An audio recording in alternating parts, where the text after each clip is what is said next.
Hello everyone. Today we'll be understanding the substitution effect and we'll be also understanding the price of substitutes. Both of these are determinants of demand. So substitution effect as well as price of substitutes both are determinants of demand, and we'll be understanding both separately so that there's no confusion with regard to this concept. So the next determinant of demand is the substitution effect. So let's understand the substitution effect. Now there's a little difference between the study of substitutes and the substitution effect. Substitutes is a different thing and substitution effect is a different thing.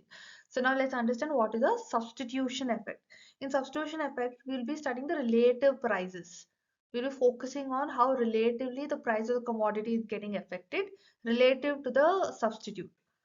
In case of substitutes, we would be studying directly with respect to the substitutes how the demand will be falling. So when I'd be teaching substitutes, you would be better able to understand what I'm trying to say. Right now, let's focus on the substitution effect.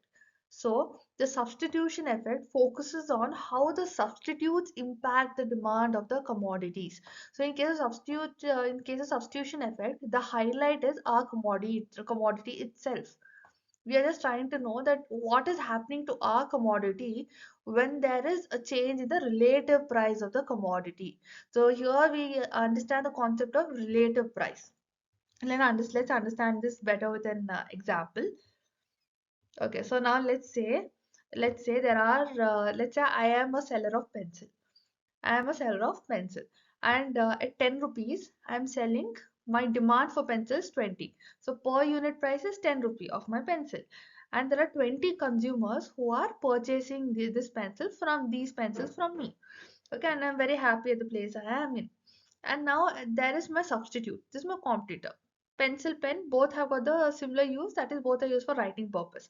So when we are talking of pen, and the per unit price is let's say we'll keep it at 15 rupees.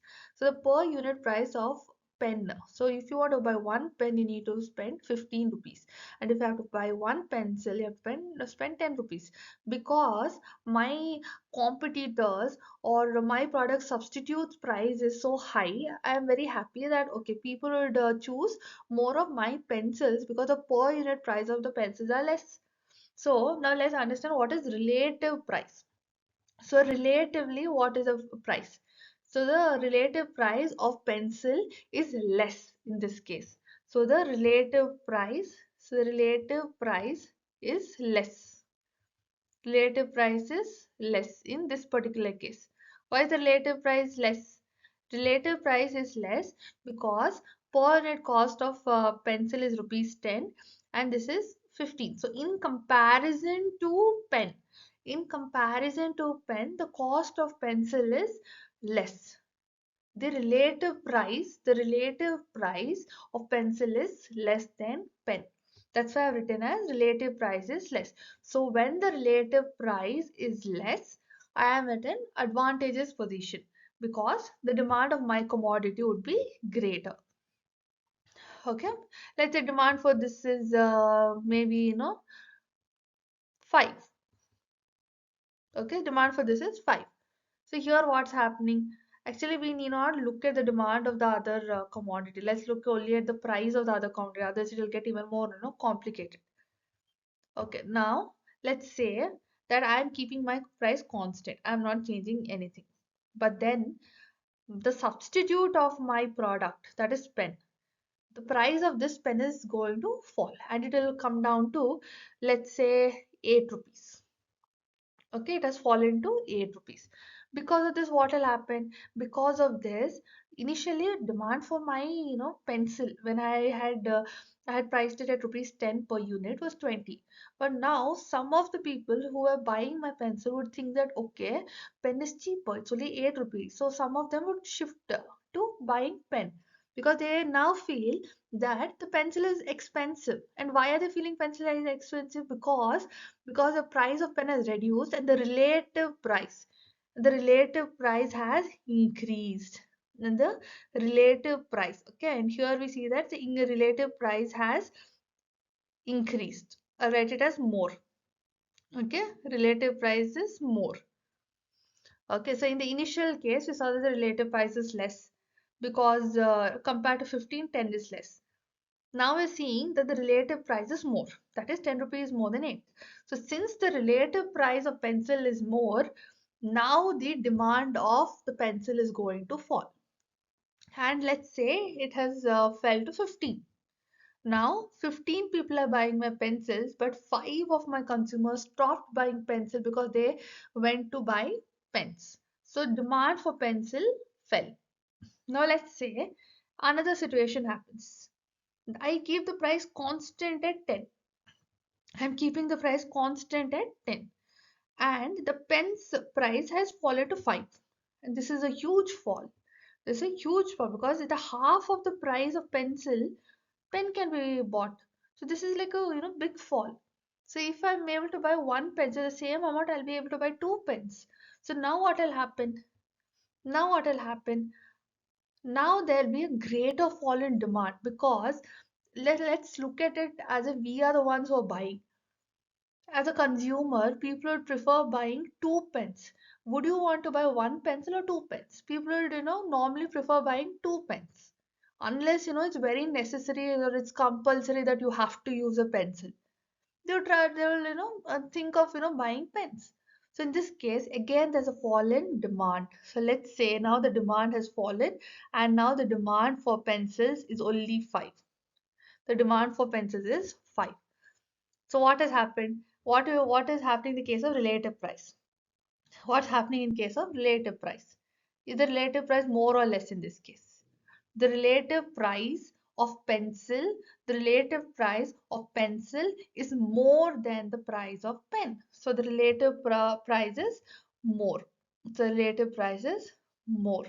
So since the relative price of pencil is more than the price of pen, that's why there's a fall in demand.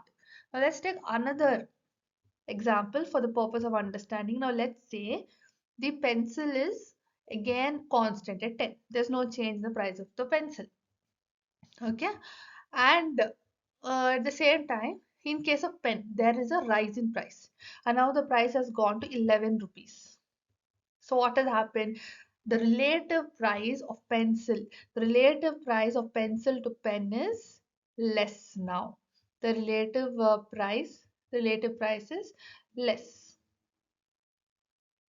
Okay, so the relative price is less here.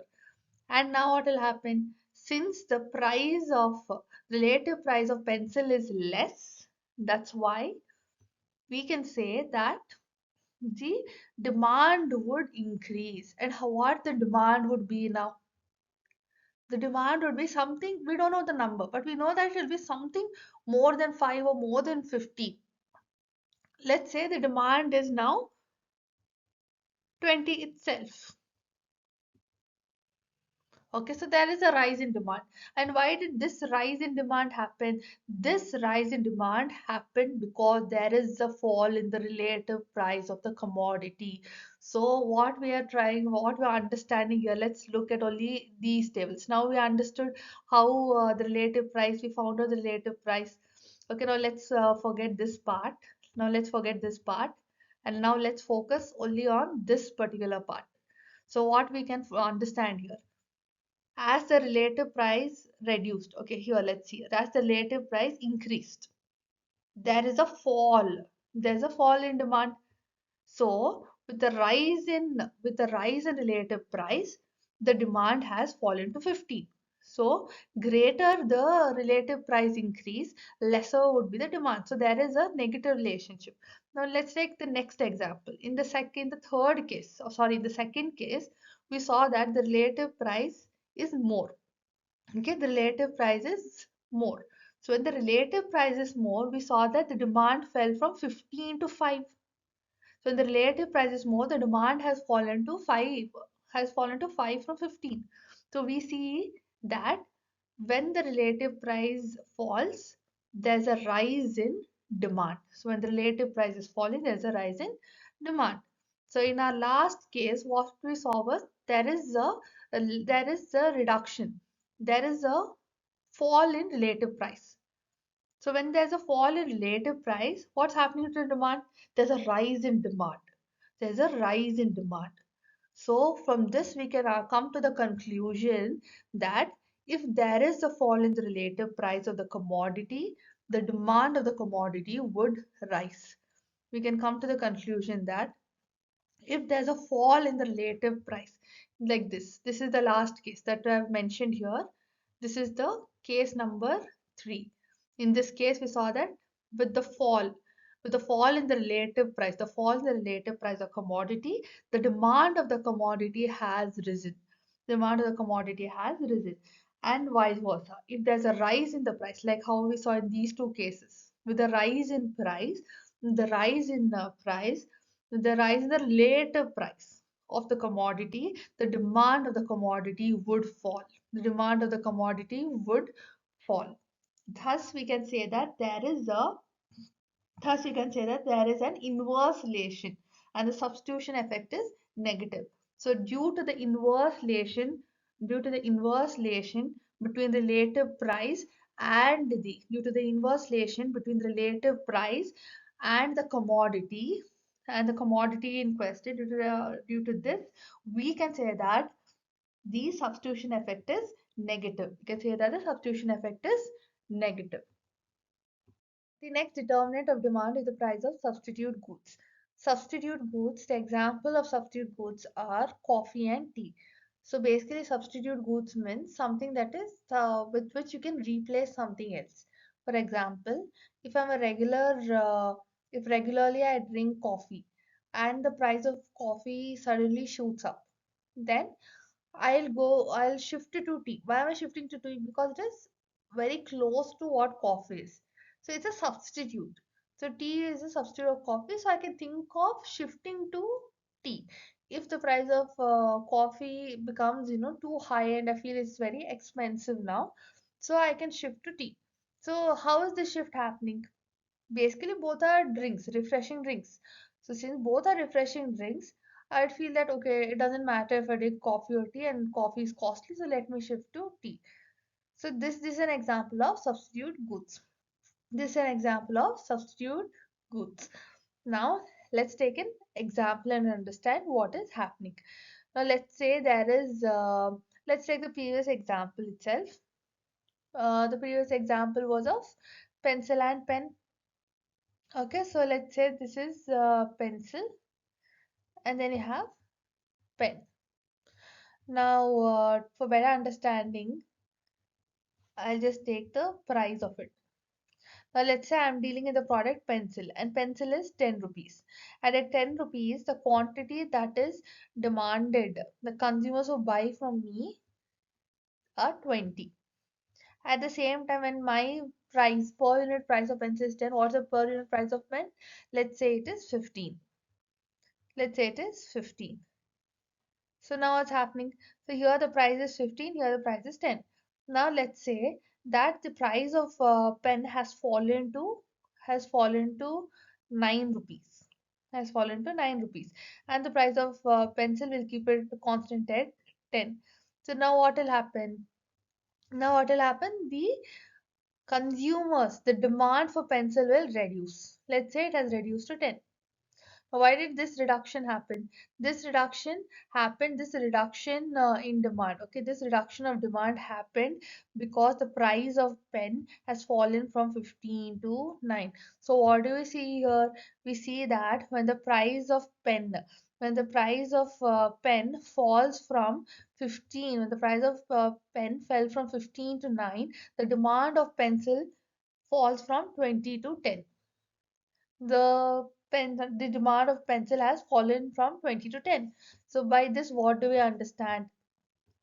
So let us look at only this particular scenario. What do you understand?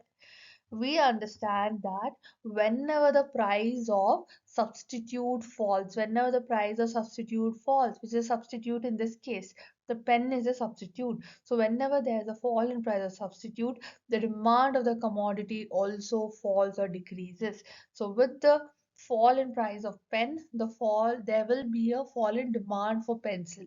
This is what is the impact that the price of substitute goods is having on the price of substitute goods is having on the demand.